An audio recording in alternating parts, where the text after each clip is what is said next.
तकरीबन कोई ऑलमोस्ट मेरे ख्याल 3 साल पहले की बात है, मुझे मुफ्ती हनीफ कुरैशी साहब का फ़ोन आया। उन दिनों मैं इस्लामाबाद में था। मुझे कहने लगे कि यार मुझे आपके बारे में पता चला कि आपने ये कहा है कि कादियानी अगर हमें मुसलमान मान लें तो हम उन्हें मुसलमान मान लेंगे। आपने ये जुमला बोला है? मैंने कहा जी बोला तो है, लेकिन ये इस तरह नहीं है। कहते हैं किस तरह है? मैंने कहा ये मैं दावत का सलीका सिखा रहा था, तालीक बिल मुहाल। अब चूंकि वो मंतिक के इमाम है बरेलवियों में, उन्हें पता है ये टर्म का क्या मतलब है। तालीक बिल मुहाल यानी मिसाल देना उस चीज की जो मुहाल है। तो ये मैंने उनको तालीक बिल मुहाल वाली बात की थी कि अगर तुम ये लिखवा के ले आओ, अगर अल्लाह का कोई बेटा होता तो मैं इबादत करता। बेटा नहीं है, इबादत नहीं है, चूंकि तुम लोग हमें मुसलमान मान ही नहीं सकते। मैंने जब ये पूरी बात हनीफ कुरैशी साहब के सामने, तो खैर इतनी लंबी तो नहीं रखी, मुझे तो पता है वो मंतिक जानते हैं। मैंने कहा जी मैंने तालीक बिल मुहाल के तौर पे बात की थी। उनका अच्छा वो तो इंजीनियर साहब वो तो ठीक है। उन्होंने दूसरी बात ही नहीं की, इसलिए कि उन्हें पता था कि ये इल्मुल कलाम में इस तरीके से चीजें होती हैं। अब यहां पर देखें, चूंकि इसकी दुम पर पांव आ चुका था, अब इसने किसी का सहारा तो लेना था, तो इसने मुफ्ती हनीफ कुरैशी साहब का सहारा लिया और कहा कि वो बरेलवियों के अंदर मंतिक के इमाम हैं।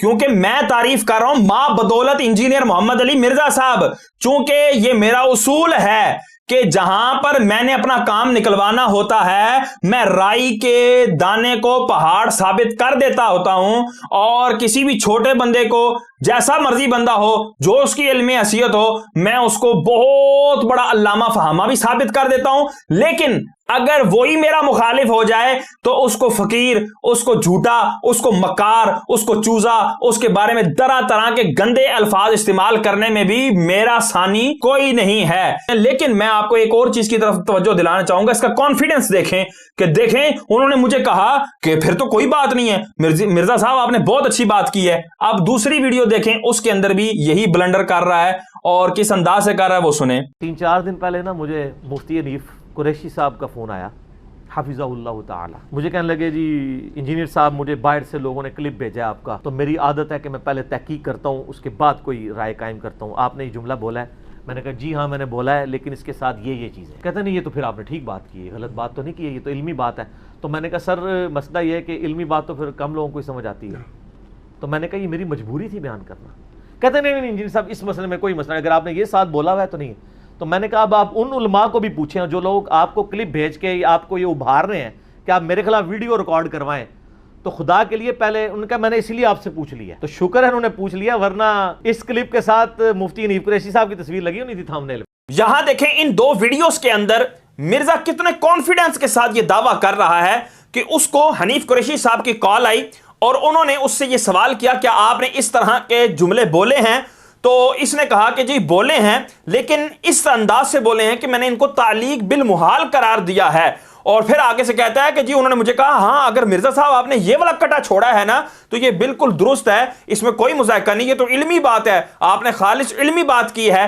कितने कॉन्फिडेंस के साथ ये झूठ बोल रहा है। इसको झूठ मैं इसलिए कह रहा हूं कि हनीफ कुरैशी साहब से राब्ता किया गया और उनसे इस मुताल्लिक सवाल किया गया, उन्होंने क्या जवाब दिया अब वो सुने आप। अस्सलाम वालेकुम रहमतुल्लाहि ताला वबरकातुहू। मिर्जा मोहम्मद अली जेलमी साहब ने जो ये कहा है कि अगर कादियानी हम मुसलमानों को काफिर कहना छोड़ दें तो हम भी उन्हें काफिर कहना छोड़ देंगे, तो उनका ये कहना बिल्कुल गलत है। बाद अज़ां जब उनकी गिरफ्त की गई तो उन्होंने उसका जवाब ये दिया कि मैंने यहाँ तालीक बिल मुहाल की है, और मेरे कहने का ये मतलब था कि चूंकि कादियानी हमें मुसलमान मानेंगे ही नहीं तो फिर हम भी उनको मुसलमान नहीं मानेंगे। तो उस हवाले से उन्होंने मेरा नाम भी किसी वीडियो में लिया है, तो कुछ अहबाब ने मुझसे दरियाफ्त किया है। तो उसका जवाब पहला तो ये है कि यहाँ पर मिर्जा साहब के अदम इल्म के ऊपर ये दलील है, क्योंकि ये जो इस्तिलाह है उन्होंने इस्तेमाल की है तालीक बिल मुहाल, तो वो यहाँ पर तालीक बिल मुहाल बन ही नहीं सकती है। उसकी वजह ये है कि कादियानियों के बहुत सारे ऐसे लोग और ग्रुप हैं और उनकी बहुत सारी किताबों में ये चीजें मौजूद हैं कि वो मुसलमानों की तकफीर नहीं करते। तो तालीक बिल मुहाल का तो मतलब ये है कि आप किसी चीज को किसी ऐसे काम पर मुअल्लक करें कि जिसका वकू पजीर होना मुमकिन ना हो। यहाँ तो न सिर्फ ये कि मुमकिन है बल्कि वकू पजीर भी हमारे वाक़या है या वकू पजीर हो रहा है कि बेशुमार ऐसे कादियानी हैं जिनकी वीडियोस और जिनकी तहरीरें इस बात पर शायद है कि वो मुसलमानों की तकफीर नहीं करते हैं, लिहाजा ये तालीक बिल मुहाल नहीं हुआ। मिर्जा मोहम्मद अली जेलमी साहब का ये उज़र मेरे ख्याल में ये दुरुस्त नहीं है, और उन्होंने चंद साल कबल इस हवाले से मेरी बिल्कुल उनसे बात हुई थी, लेकिन तालीक बिल मुहाल ये उन्होंने कहा और मैंने कहा ठीक है ये तालीक बिल मुहाल है, ऐसा कोई मामला नहीं हुआ। बाकी तफसीलात 2-3 साल पहले की बात है, वो मुझे उसकी तमाम जुजियात इस वक्त मेरे ज़हन में नहीं है, लेकिन बहरहाल ये तालीक बिल मुहाल वाला कोई ऐसा मामला नहीं हुआ था। और ये तालीक बिल मुहाल एक थोड़ा सा भी इल्म रखने वाला शख्स जानता है कि यहाँ तालीक बिल मुहाल नहीं है। दूध का दूध और पानी का पानी हो गया कि मिर्जा का ये कहना कि ये तालीक बिल मुहाल है, ये उसकी जहालत पर दलील है। और इस बात पर गौर करें कि थोड़ा सा इल्म वाला भी ये बात जानता है कि ये तालीक बिल मुहाल हो ही नहीं सकती। अब लो मिर्जा, जिसको तुमने इमामुल मंतिक कहा, हाफिज़हुल्लाह कहा, इतने एहतराम से जिक्र किया, उसी की जुबान से अपने लिए यह हार कबूल करो कि तुम्हारे पास तो थोड़ा सा इल्म भी नहीं है। अब हम उस बात पर गुफ्तगू करेंगे कि जो मिर्जा ने अपने इस गोल्डन कोड को तालीक बिल मुहाल करार दिया कि ये मैं तालीक बिल मुहाल के तौर पर बात कर रहा था, तो ये मुहाल क्या है, तालीक किसे कहते हैं, ये मिर्जा ही की जुबानी आप सुन लें, फिर उसके ऊपर गुफ्तगू कर लेते हैं। अरबी में ये कायदा है कि किसी बात को समझाने के लिए एक ऐसी बात फर्ज की जाए जो इम्पॉसिबल है, तो उससे फिर दूसरी बात को साबित कर दिया। इसने अपने मुंह से इस बात का इकरार कर लिया कि मुहाल नामुमकिन चीज को, इम्पॉसिबल चीज को कहते हैं। अब इसने जो कुरान पाक की मिसालें दी हैं उस पर गुफ्तगू कर लेते हैं। एक इसने ये मिसाल दी है, कुल इन काना लिर्रहमानी वलदुन फअना अव्वलुल आबिदीन। अब इसके अंदर दो जुमले हैं कि अगर अल्लाह का बेटा होता तो मैं उसकी सबसे पहले इबादत करने वाला होता। अब ये दो जुमले हैं जिनमें एक इम्पॉसिबल है, नामुमकिन है, मुहाल है, और वो है अल्लाह का बेटा होना। तो अल्लाह का बेटा हो नहीं सकता, इसीलिए हुजूर सरवर कौनैन सल्लल्लाहु ताला अलैहि वसल्लम अल्लाह के अलावा किसी की इबादत कर भी नहीं सकते। और जो उसने दूसरी आयत पढ़ी सूरह आराफ आयत नंबर 40 के काफिर जो है वो जन्नत में दाखिल हो जाएंगे जब सुई के नाके ऊंट दाखिल हो जाए। तो सुई के नाके ऊंट दाखिल हो सकता नहीं है, ये मुहाल है, इम्पॉसिबल है, नामुमकिन है। तो इसी तरह काफिरों का जन्नत में जाना भी मुहाल है, नामुमकिन है, इम्पॉसिबल है। अब ये दोनों बातें इसी ने की, माना भी इसी ने बयान किया।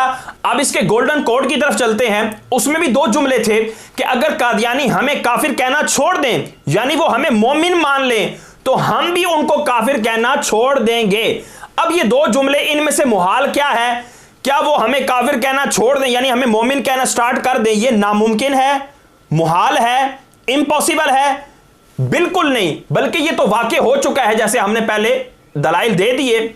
और दूसरा जुमला कि हम इनको काफिर कहना छोड़ देंगे, क्या ये इम्पॉसिबल है? दोनों जुमलों में से कोई जुमला भी मुहाल नहीं है, इम्पॉसिबल नहीं है, नामुमकिन नहीं है। और कितने दजल फरेब के साथ, कितनी मक्कारी और चालाकी के साथ ये कह रहा है कि देखें जी, अल्लाह का बेटा नहीं हो सकता, वो हमें काफिर कहना नहीं छोड़ सकते, तो हम उनको मोमिन नहीं कहेंगे, तो हम उनके इबादत करने वाले नहीं होंगे। तो किस अंदाज से ये अपने बोंगे से उसूल को अल्लाह की आयतों पर चिस्पा कर रहा है, अल्लाह की आयतों पर क्यास कर रहा है, जिसका बिल्कुल वाशगाफ रद्द हो चुका है। पीछे दलाइल भी मौजूद हैं। अब आगे देखें।